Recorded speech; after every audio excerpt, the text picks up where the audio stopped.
आज पाकिस्तान की कौमी असम्बली, सूबाई असम्बली की हालत ये है कि वहाँ बैठे हुए लोगों की अक्सरियत इलेक्शन हारे हुए। किस इखलाकी जुर्रत के साथ वो बात करेंगे? कौन सी वो मॉरल अथॉरिटी होगी जिससे वो मुल्क के मसाइल हल करेंगे? क्या दुनिया ये बात जानती नहीं है? ये अफसोस की बात है। सिर्फ आज अपनी कुर्सियों की परवाह है, मुल्क की परवाह नहीं। पाकिस्तान का वजूद इसके आइन से और पार्लिमानी जमहूरियत से जुड़ा हुआ है।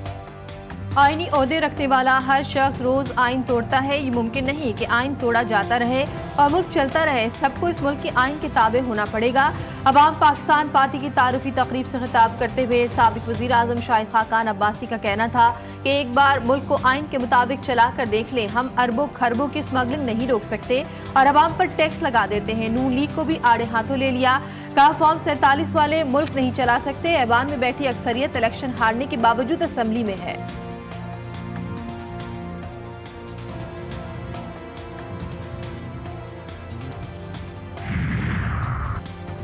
अदम इस्तेहकाम पैदा करने और बैरून मुल्क पाकिस्तान का नाम बदनाम करने वाले अनासिर को जमहूरियत में कोई दिलचस्पी नहीं। सदर नून लीग नवाज शरीफ की मरी में गुफ्तगू। ये लोग किसी भी महाज पर पाकिस्तान की कमजोरी या नाकामी को अपनी सियासी कामयाबी ख्याल करते हैं। नवाज शरीफ ने मजीद कहा कि 7 साल पहले पाकिस्तान ने जिन मसाइल पर काबू पा लिया था, आज फिर संगीन शक्ल इख्तियार कर चुके। उस जलसे को आज हम पोस्टपोन कर रहे हैं और इससे अल्लाह ताला हाई कोर्ट में जो पिटीशन हमारी मंडे को लगेगी उसमें हम कोर्ट से दरख्वास्त करेंगे कि जल्द से जल्द अशूरा के बाद हमें कोई भी डेट दे दे और इंशाअल्लाह ताला ये जलसा होके रहेगा। तहरीक इंसाफ का इस्लामाबाद में आज का जलसा मुलतवी करने का ऐलान। चेयरमैन पीटीआई बैरिस्टर गौहर कहते हैं ये जलसा आइन के तहफ़्फ़ुज़ के लिए था। डिप्टी कमिश्नर या चीफ कमिश्नर के कहने से एनओसी मुअत्तल नहीं हो सकता। उमर अयूब बोले डीसी इस्लामाबाद ने पहले ऑर्डर साइन किए थे, क्या उन्होंने कोई नशा किया हुआ था या भंग पी हुई थी जब इजाज़त दी? अली मोहम्मद खान ने कहा मानसहरा जलसे की चमक आज वजीर आजम हाउस में देखने को मिल रही है। असद कैसर बोले इस मुल्क को उन्होंने बनाना रिपब्लिक तो बना लिया है, अब अनारकी की तरफ ले जा रहे हैं।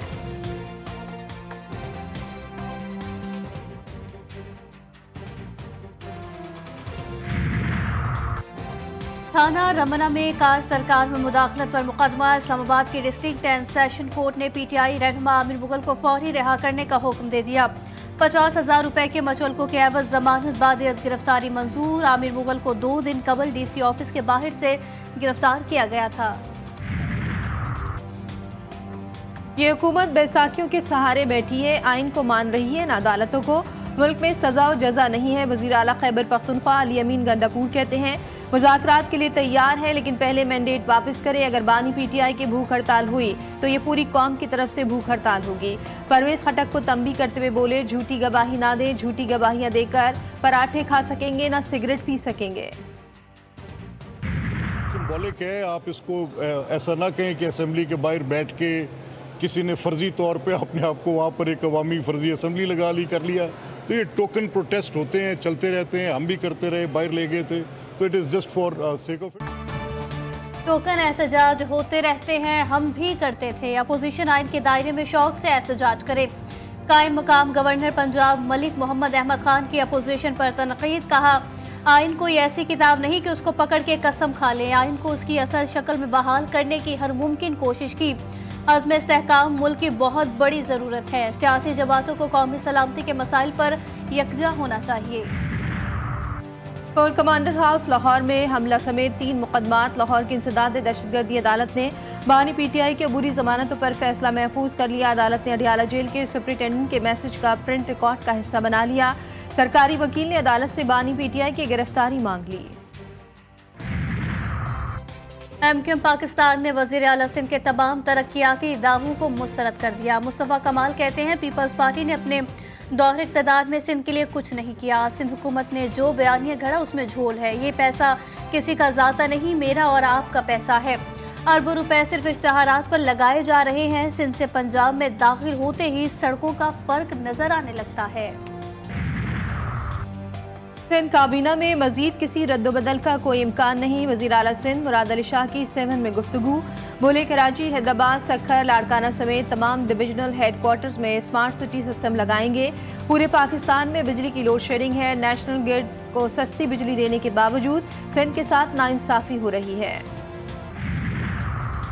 वज़ीर आला पंजाब मरियम नवाज ने पंजाब होनहार मेरिट स्कॉलरशिप प्रोग्राम की मंजूरी दे दी। स्कॉलरशिप की तादाद 4000 से बढ़ाकर 25000 करने की हिदायत। जहलम, विहाड़ी और बहावल नगर में नई यूनिवर्सिटीज़ के फौरी क़याम की मंजूरी भी दी गई।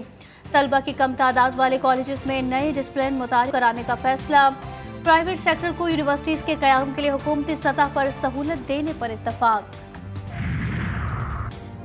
महंगाई ने अद्वियात को भी अपनी लपेट में ले लिया। लाहौर में जान बचाने वाली और दीगर अद्वियात की कीमतों में 8 से 25% तक इजाफा। हेपेटाइटिस का सिरप 340 से 500 रुपये तक पहुंच गया। खांसी के सिरप की कीमत 100 से 125 रुपये। डिप्रेशन और मैदे की बीमारियों की दवाई 720 से 1900 रुपये तक जा पहुंची।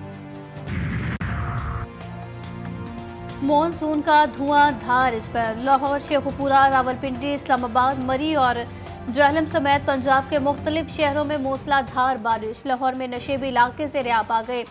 पंजाब के बेशतर अजला में बिजली का निज़ाम भी मुतासिर। राजरपुर में कोह सलमान के पहाड़ों पर मूसलाधार बारिश से नदी नालों में तुग़यानी। आज़ाद कश्मीर के इलाकों डडियाल, चकसवार, इस्लामगढ़, खड़ी शरीफ, गिलगित बल्तिस्तान और बालाई खैबर पख्तूनख्वा में भी बारिश। खैबर पख्तूनख्वा के पहाड़ी इलाकों में लैंडस्लाइडिंग का खदशा। कराची में बादलों के डेरे, रात के मुख्तलिफ इलाकों में हल्की बूंदाबांदी। मौसम खुशगवार।